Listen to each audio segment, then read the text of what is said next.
Good evening, everyone online and at Tushita.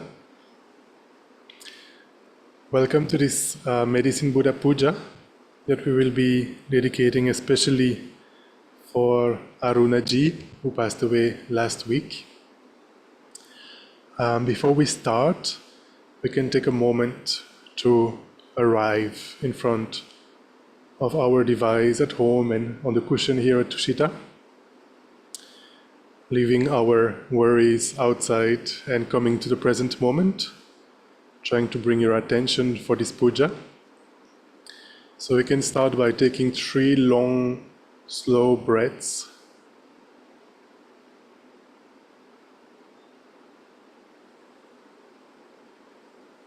And deep breaths as well. Your stomach rising and falling every time you inhale and exhale.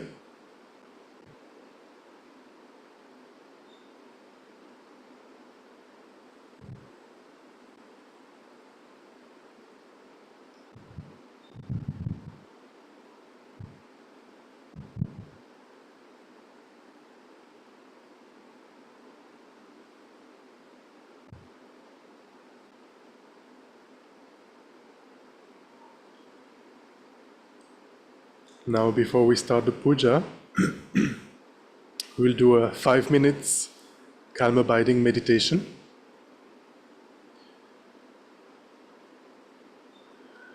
So for that there are 4 instructions. The first one is your body posture. Ideally sitting on the floor. If you're sitting on the chair, it's perfectly fine. Just make sure you're not leaning against the support of the chair and not leaning forward either. If possible, have your both feet flat on the floor. If the floor is too low, you can have a cushion so that your feet are both flat. If you are sitting on the floor, on a cushion or a mat, that is of course the best. And the ideal is to have your feet in the full lotus posture, meaning each foot on top of the opposite leg. That might be a little bit challenging, so make sure you're not pushing your body. You can simply sit cross-legged or in half lotus or even Burmese style with one leg in front of the other. The most important is for your body to be upright.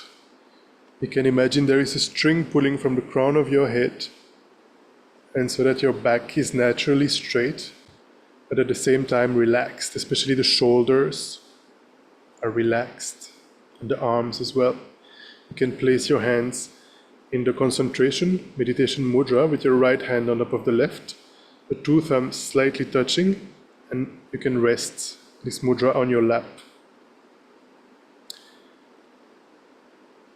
The neck is aligned in a continuation of the spine. You can very slightly tilt your head forward, but not too much.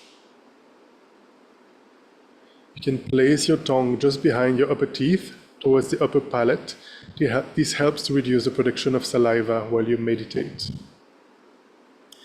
Finally, we don't meditate with the eyes completely closed. We leave them slightly opened. This allows for some light to enter, keeping us alert. You can simply gaze 1 or 2 meters in the space in front of you, about 45 degrees cast down, without paying attention to whatever is appearing in front of your eyes. It is the mental consciousness that meditates. So this is for the posture. This is known as the 7-point Buddha Vairochana meditation posture. And out of the 7 points, the most important is for your body to be upright, naturally straight, not stiff. Make sure you're relaxed as well. The second instruction for shamatha meditation is the object on which we are placing our focus. If you're familiar with shamatha practice, I would recommend that you take as an object of meditation the one that you're the most familiar with. And if you're a beginner, I would suggest to take the breathing sensation at the entrance of the nostrils. Try to place all your focus there at the entrance of the nostrils, and especially the feeling. For example, when you breathe in, you might feel like a cold sensation there, and you breathe out a little bit warmer. So try to focus all your attention on that. Now the third instruction is that when we do calm abiding, shamatha, we tend to get distracted. And there are two main ways we get distracted. The first one is called mental excitement. Basically, we are distracted with thoughts, mostly thinking about the past, for example, a meeting that we had this afternoon, or thinking about the future, what we are going to eat for dinner after the session, and so on and so forth. And the second way we tend to get distracted is with laxity or dullness, also called lethargy. Basically, we don't put enough application in our meditation and the mind starts to sink. We tend to fall asleep, and therefore we also lose the object of meditation. So finally, the fourth and last instruction for shamatha is that there are two antidotes that we need to use and abuse to counteract these distractions. The first antidote is called introspection. It is a small part of your mind that is checking in the background. What is my mind doing? Is it meditating? Is it focused on my object of meditation, for example, the breathing sensation at the entrance of the nostrils? Or is it distracted with thoughts or with lethargy? And the moment introspection notices that the mind has lost the object of meditation, we make use of the second antidote, which is called mindfulness. And the role of mindfulness is to bring the mind back onto the object of meditation and making sure it remains on the object of meditation. It's a little bit like if you have a pet dog at home and the dog runs away. Introspection notices that the dog is gone, and mindfulness brings the dog back home, and you can also imagine tying him against the pillar so that the dog remains at home. It's a little bit similar to what we are trying to do with our mind to develop our concentration. So let us do that for about 5 minutes.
gently come out of the meditation.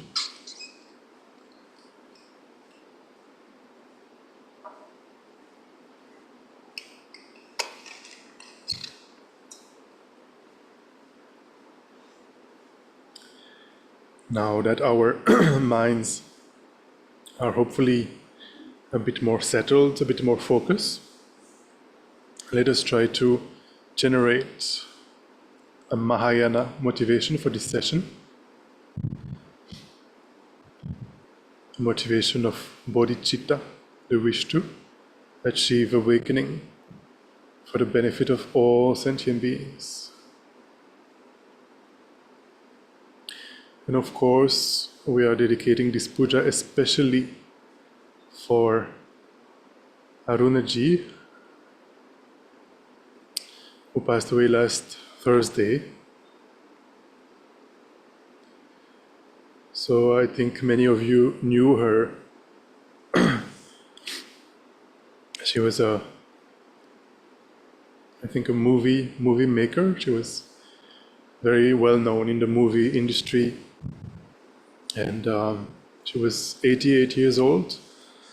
And in fact, until her last days, she was so generous in wanting to help others.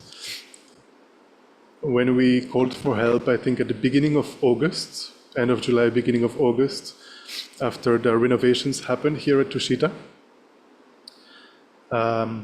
it took us a lot of time and effort to clean everything and put everything back into place here in the meditation hall. And despite her condition and her old age, she kept calling us and she wanted to come and help. And of course, there was, a lot of dust after the renovations, and it was a lot of physical hard work, but still she wanted to come and help, and she kept on calling us, to offer her help.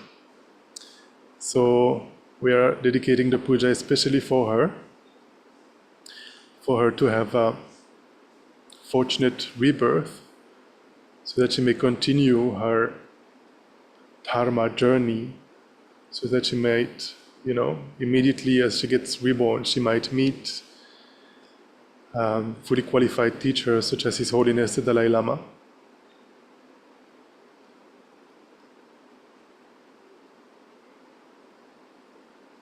And we are also dedicating this puja. The office of His Holiness the Dalai Lama is requesting that we keep accumulating recitations of the Medicine Buddha mantra for the swift recovery of His Holiness the Dalai Lama after his knee surgery. As you might be aware, in June His Holiness went to the US to replace the knees, and the recovery takes about 6 to 12 months, if I'm not mistaken. So, of course, His Holiness doesn't need our prayers. No, we are praying and accumulating mantras so that we continue, to have the merit to live on the same planet as His Holiness and to continue to receive His teachings, His precious guidance. So this is the special dedication for this puja, for Arunaji's fortunate rebirth and His Holiness the Dalai Lama's swift recovery after the knee surgery. But let us try to have a very vast and broad motivation that includes all sentient beings, not even leaving the tiniest insect aside.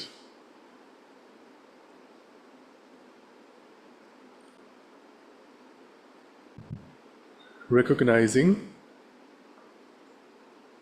the suffering state in which all sentient beings are due to karmas and afflictions, constantly taking rebirth in samsara without any control, going through the various types of suffering.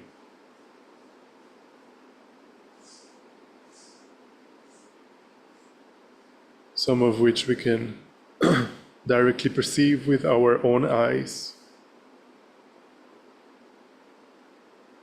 You can think of all the people who are suffering from sicknesses, poverty, people who are being abused, people with a lot of obstacles, and so on and so forth. You can also think of the poor animals that are exploited or who live in constant fear in the wilderness.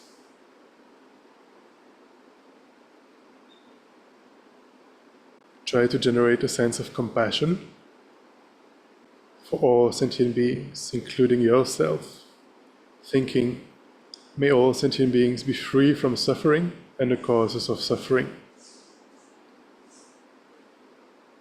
The causes being karma and afflictions.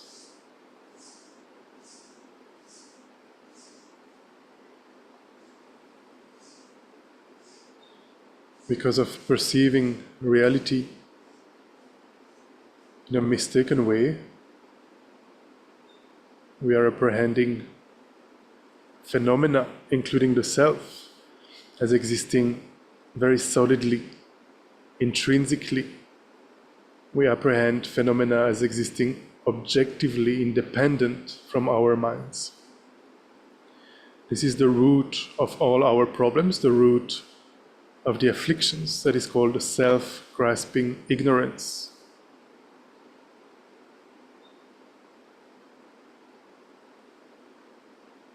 Because we fail to recognize that phenomena are merely labeled by the mind, that they exist in a subjective way.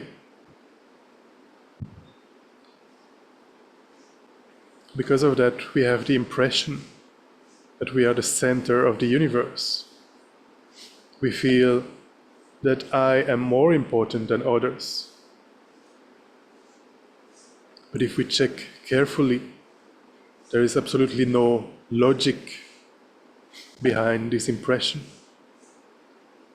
In fact, countless sentient beings, just like myself, want to be happy and want to avoid misery.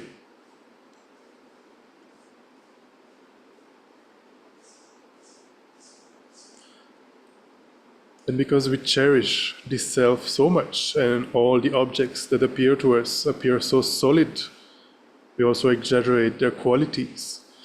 For example, the new iPhone 16, I think, is being released.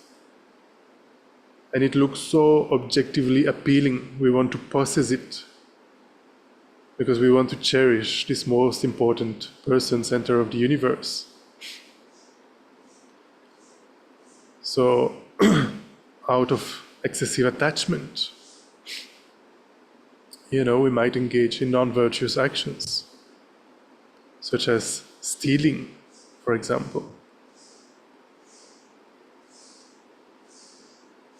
Out of anger, we might also, say lies or hurt someone, might even kill.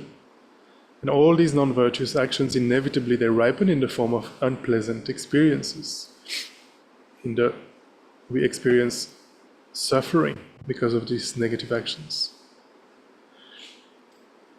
And because of the self-grasping ignorance, because we apprehend everything as existing objectively, even the good actions we do, such as helping others, practicing generosity, even these good actions are contaminated by this innate ignorance that we have.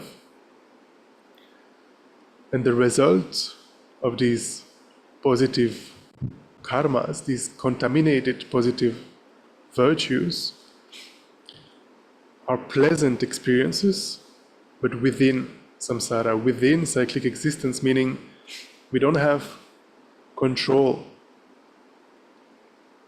over our experiences, what is happening to us. At the moment, I guess most of us are enjoying, despite the heat and the humidity, we're enjoying a fan or an AC, thanks to the positive karma we have accumulated in the past. But at any time, there might be a malfunction or a power cut, And then we'll experience the unpleasantness of the heat and humidity. We don't have control. Similarly, somebody might suddenly come to your house and offer you chocolates or something that you enjoy. You don't have control. You cannot choose if and when such a person would come, right? So this lack of control, this lack of freedom, is precisely what cyclic existence is, what samsara is. So let us wish for all sentient beings to be free from samsara, free from misery.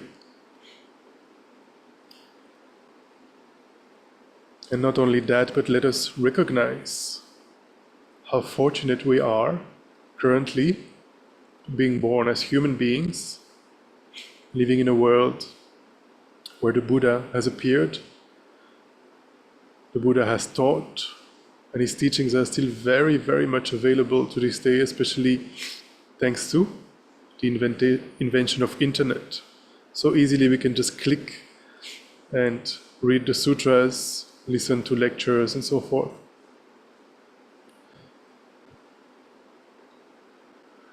Not only that, but there are many practitioners and many qualified teachers, such as His Holiness the Dalai Lama, and many generous sponsors who are, allowing the teachings to happen. For example, Tushita here, and all the many Dharma centers around the world, they entirely depend on the generosity of people who are so kind, to help centers to be sustained. Then we have all our mental, physical abilities, and we are interested in the Dharma. Tonight we deliberately chose to come here or to join online. Instead of that, we could have watched a movie or something, distracted our minds with something.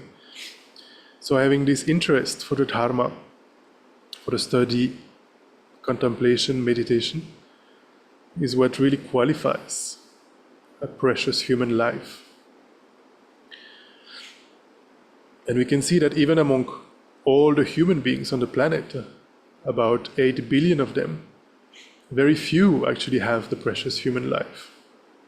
Very few are interested to look inwards at their minds. Most human beings are distracted with worldly pleasure or with problems. No time, no opportunity to look at their minds. So recognizing this, let us generate a sense of responsibility for them. I have this precious opportunity that most sentient beings don't have. Therefore, for them,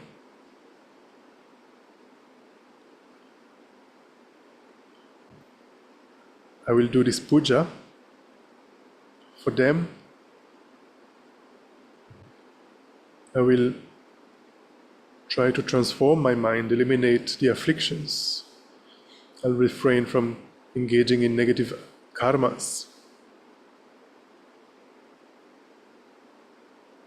I will eliminate all the obscurations to liberation, as well as all the obscurations to full awakening.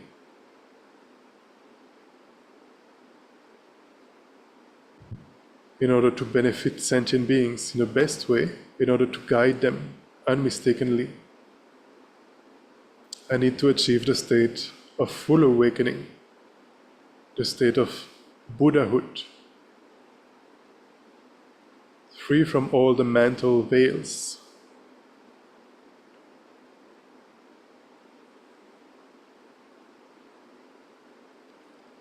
Let us try to generate this most beautiful mind of bodhicitta by thinking, may I become a Buddha for the benefit of all sentient beings.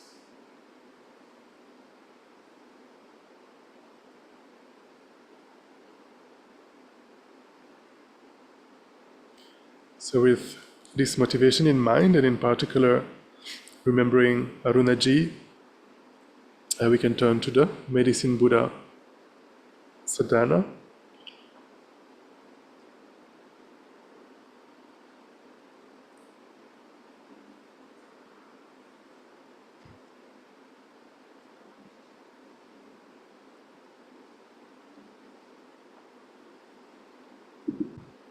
And we can start by visualizing, imagining in front of us, actually above us, above the crown of our head.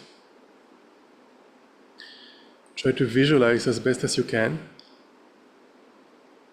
a lotus flower about 4 inches above the crown of your head.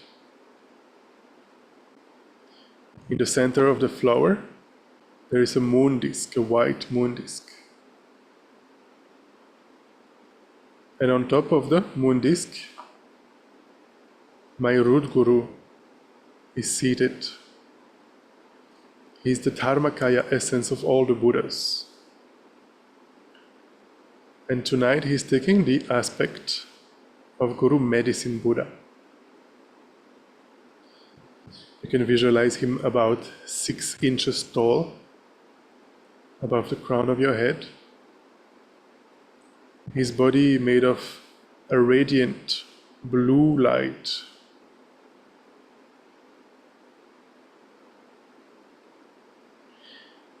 His right hand is in the mudra of granting sublime realizations, and that hand rests on his right knee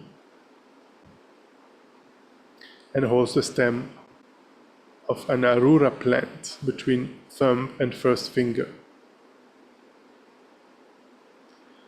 His left hand is in a mudra of concentration and holds a lapis lazuli bowl filled with nectar, healing medicine nectar. He is seated in the full Vajra position and is wearing the 3 red-colored robes of a monk. He has all the signs and qualities of a Buddha. Try to visualize as best as you can Medicine Buddha above the crown of your head, and trying to maintain this visualization throughout the practice.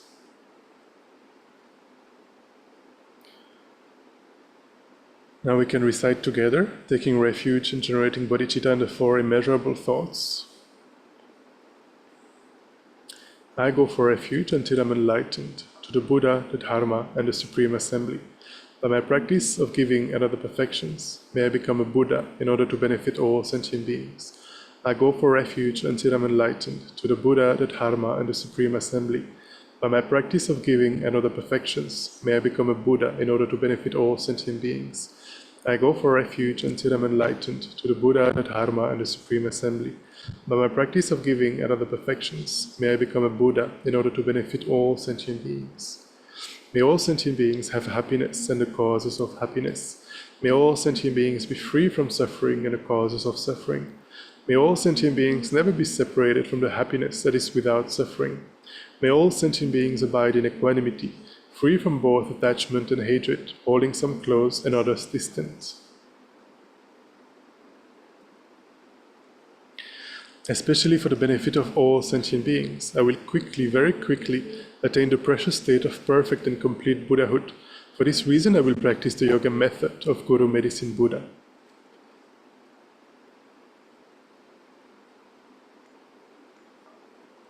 Next, we'll engage in the 7 limbs practice. So at the end of every sentence, we can pause for a moment to contemplate, to reflect on the meaning of the words we have just pronounced. I prostrate to Guru, Medicine Buddha.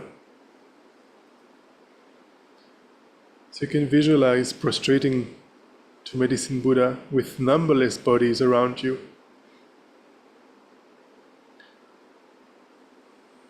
The further you can visualize, the more merit, the more purification is happening.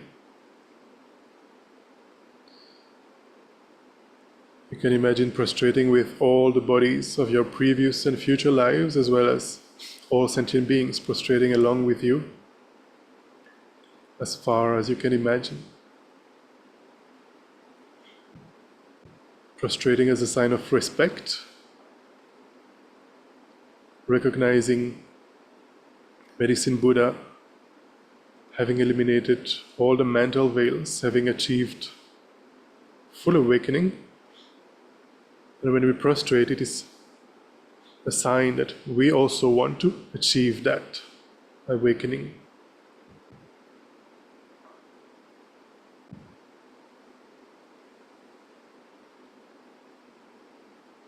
And the second limb, each and every offering, including those actually performed and those mentally transformed, I present to you. So you can imagine and visualize. Here at Tushita we have so many water bowls, candles, incense, flowers, and so forth. You can also imagine all the offerings that are arranged in all the monasteries, around all the stupas. And you can mentally transform these offerings into clouds, oceans of blissful nectar, and offering to the countless Buddhas. Because there are countless Buddhas, your offering also becomes numberless, and therefore the merit accumulated is very vast.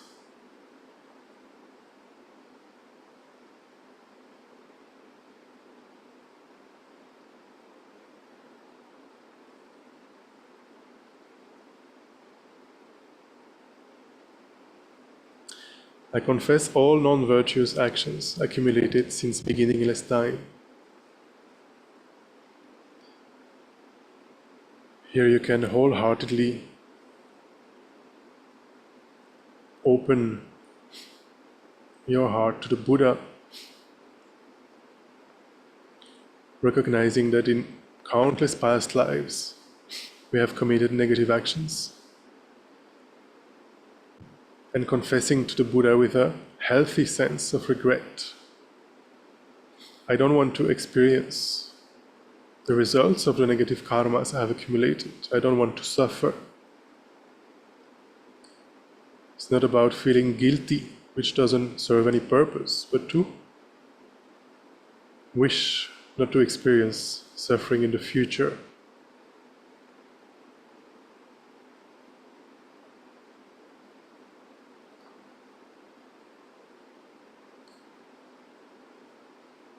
I rejoice in the virtues of both ordinary and noble beings. So whenever we were doing a puja with Lama Zopa Rinpoche, he would always make sure, that we stop for a moment at this crucial step, rejoicing. Because in just a few seconds, by rejoicing in the virtuous actions of others and ourselves, we can accumulate so much positive potential, so much merit, just by feeling happy. For example, we can think of all the deeds of Buddha Shakyamuni. We can think of all the holy actions of His Holiness the Dalai Lama.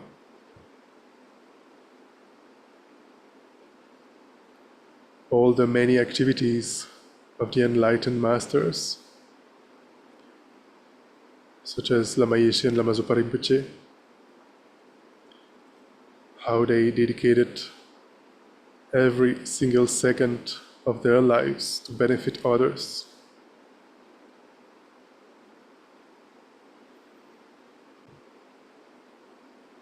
We can rejoice in the activities of all the ordained Sangha. We can think, for example, of all the monastic universities in South India, where thousands of monks and nuns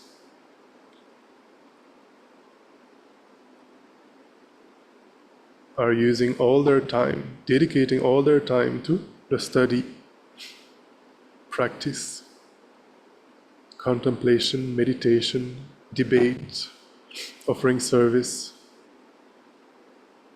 doing retreat. How incredible. You can also rejoice in all the good actions of your near and dear ones.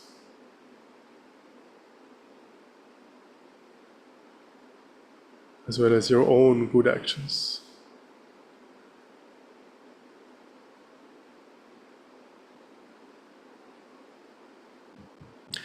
As our guide, I request you, O Buddha, to please abide well and turn the wheel of Dharma until samsara ends. So there you can imagine your root guru, for example, His Holiness the Dalai Lama,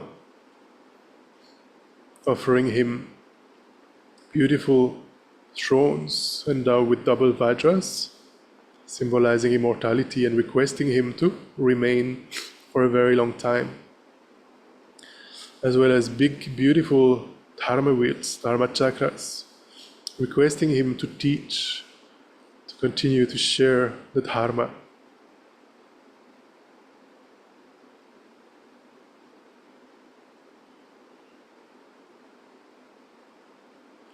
All virtues, both my own and those of others, I dedicate to the ripening of the two bodhicittas and the attainment of Buddhahood for the sake of all sentient beings.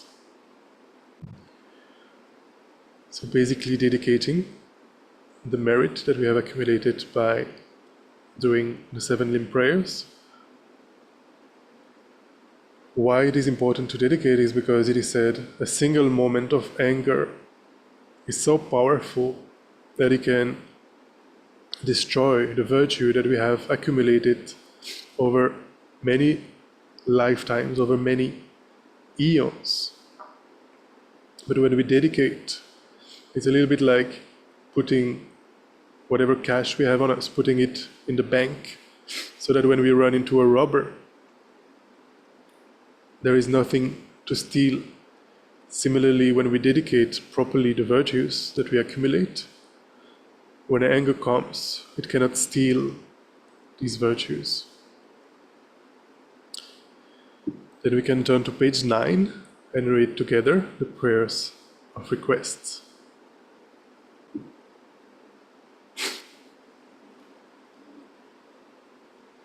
I beseech you, Bhagavan Medicine Guru, whose scarlet-colored holy body of lapis lazuli signifies omniscient wisdom and compassion, as vast as limitless space, please grant me your blessings. I beseech you, compassionate Medicine Guru, who hold in your right hand the King of Medicines, symbolizing your vow to help all pitiful sentient beings plagued by the 424 diseases, please grant me your blessings. I beseech you, compassionate Medicine Guru, who hold in your left hand a bowl of nectar, symbolizing your vow to give the glorious undying nectar of the Dharma that eliminates the generations of sickness, old age, and death. Please grant me your blessings. And then we can turn to the simple visualization on page 14.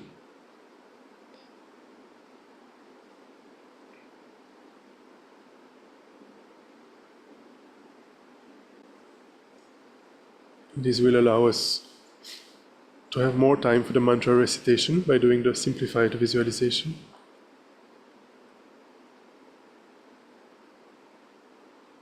So as best as you can, keep the visualization of Guru Medicine Buddha above the crown of your head. And we'll read this request 7 times together. The fully realized destroyer of all defilements, fully completed Buddha, having fully realized the absolute truth of all phenomena, Guru Medicine Buddha, King of Lapis Light, to you I prostrate, go for refuge and make offerings. May your vow to benefit all sentient beings now ripen for myself and others.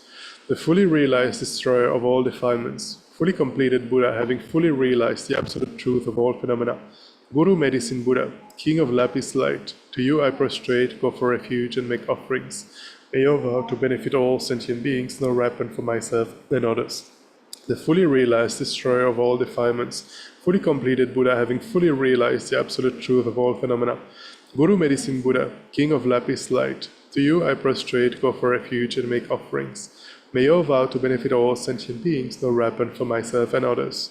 the fully realized destroyer of all defilements, fully completed Buddha, having fully realized the absolute truth of all phenomena, Guru Medicine Buddha, King of Lapis Light, to you I prostrate, go for refuge, and make offerings. May your vow to benefit all sentient beings now ripen for myself and others. The fully realized destroyer of all defilements, fully completed Buddha, having fully realized the absolute truth of all phenomena, Guru Medicine Buddha, King of Lapis Light, to you I prostrate, go for refuge, and make offerings. May your vow to benefit all sentient beings now ripen for myself and others. The fully realized destroyer of all defilements, fully completed Buddha, having fully realized the absolute truth of all phenomena, Guru Medicine Buddha, King of Lapis Light, to you I prostrate, go for refuge, and make offerings. May your vow to benefit all sentient beings now ripen for myself and others. The fully realized destroyer of all defilements, fully completed Buddha, having fully realized the absolute truth of all phenomena, Guru Medicine Buddha, King of Lapis Light, to you I prostrate, go for refuge, and make offerings. May your vow to benefit all sentient beings now ripen for myself and others. So now we'll engage in the mantra recitation. And as we recite the mantra, try as best as you can to visualize purifying rays of light pouring down from Guru Medicine Buddha's heart and his holy body. And these rays of light eliminate all your sicknesses, afflictions, as well as all their causes, all the negative karmas and mental veils, all the afflictive and cognitive obscurations. You can also visualize that your body becomes completely filled with light and becomes clean, clear, like crystal. And as you keep reciting the mantra, the rays radiate in all directions, purifying the sicknesses and afflictions of all mother sentient beings. So try as best as you can to visualize that as we are reciting the mantra, which is on page 13. So we'll recite the middle mantra once, and then we'll keep reciting the short mantra. We'll recite it also once out loud together, and then we can recite at our own pace for about 15 minutes.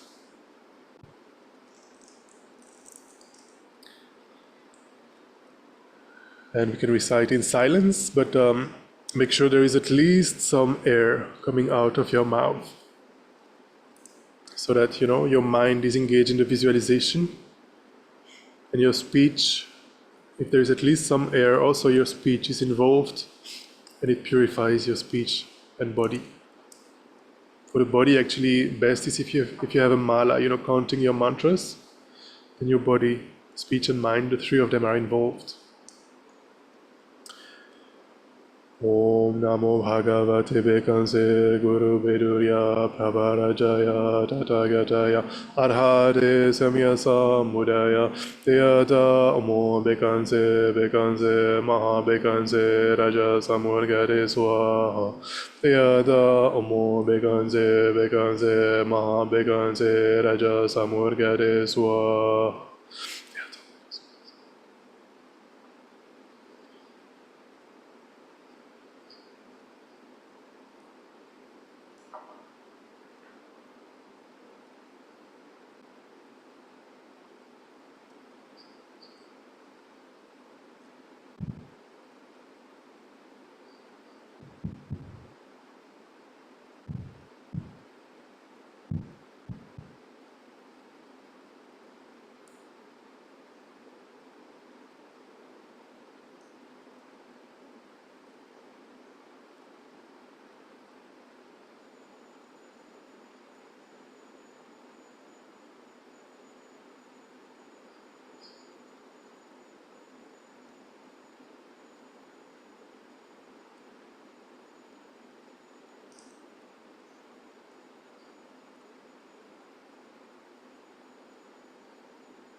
Tushita, Om Bekanse, Bekanse, Bekanse, Rasa Samurgate Swaha.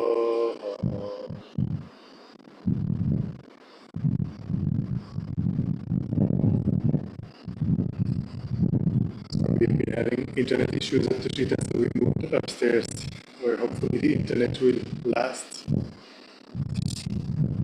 So now that we finished the mantra recitation, you can visualize above the crown of your head, Guru Medicine Buddha melts into light,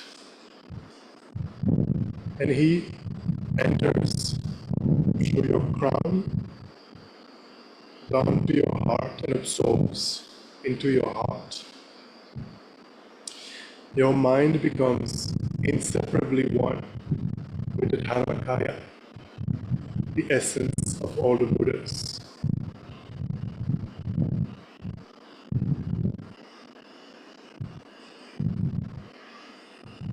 Try for a few minutes to imagine what it must be like to have the body, speech, and mind of a Buddha.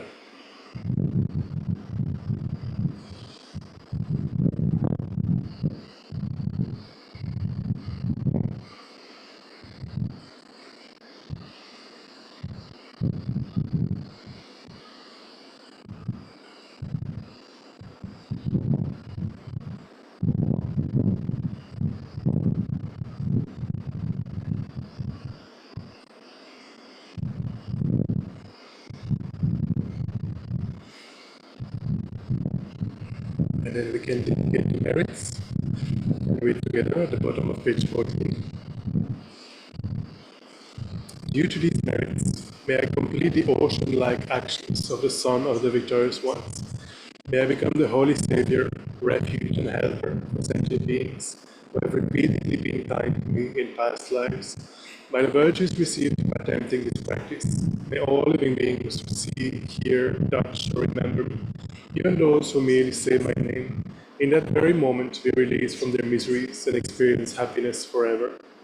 As all sentient beings, infinite as space, are encompassed by Guru Medicine Buddha's compassion, may I too become the guide for sentient beings existing throughout all 10 directions of the universe. Because of these virtues, may I quickly become Guru Medicine Buddha and lead each and every sentient being into his enlightened realm.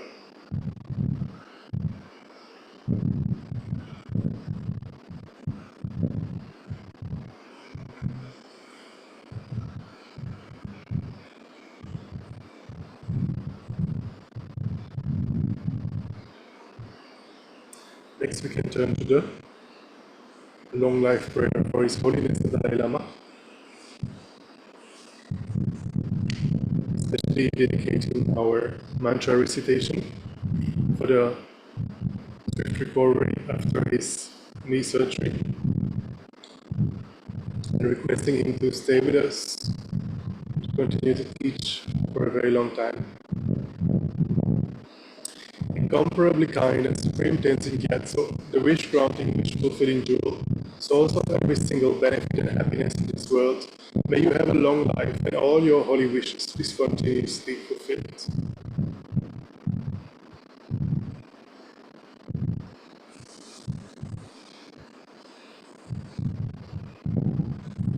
We will also pray for the swift return of Lama Zopa Rinpoche, who started Tushita together with Lama Yeshe, as well as all the centers, projects, and services around the world of the Foundation for the Preservation of the Mahayana Tradition, the FPMT. So Rinpoche took the aspect of passing away last year, and as you might be aware, in the Tibetan culture, it is the tradition to pray for the reincarnation of such enlightened masters. For example, His Holiness the Dalai Lama is known as the 14th Dalai Lama. So we are requesting Rinpoche to come back very soon in a fresh body to continue to guide us and lead the organization.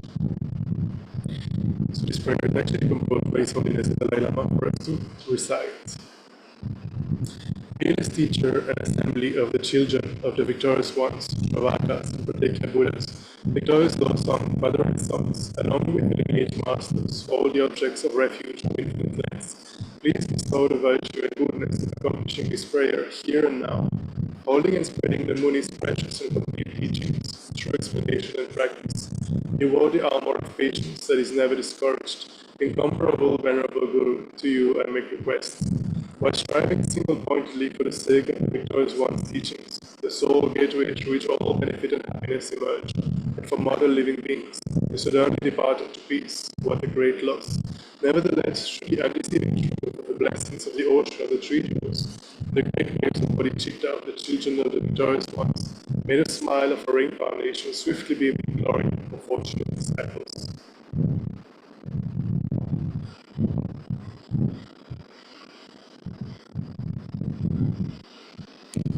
Finally, we also dedicate the merits that we have accumulated so that Aruna Ji, who passed away last Thursday and who until the very end of her life showed incredible kindness and devotion to the Buddha Dharma, let us pray that she very fast, very soon finds the precious rebirth.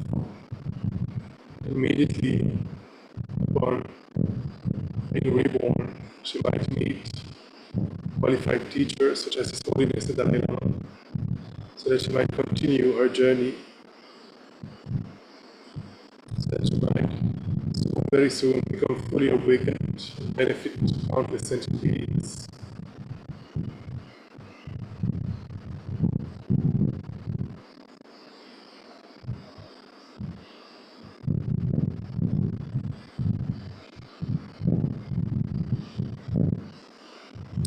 Finally, let us also dedicate the merits that we have accumulated by engaging in this practice, so that all the wars that are happening around the world immediately come to an end. May there be no new war, may there be no famine, may there be no financial crisis, may there be no natural disasters, catastrophes of the elements. May peace and harmony prevail in everybody's hearts and lives.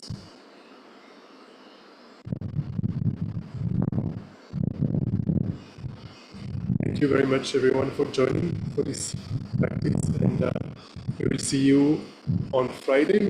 Friday is a top day, so we'll do Guru Puja, Lama Zopa at 6:30 p.m. here in Tushita as well as online. Same place and same Zoom link.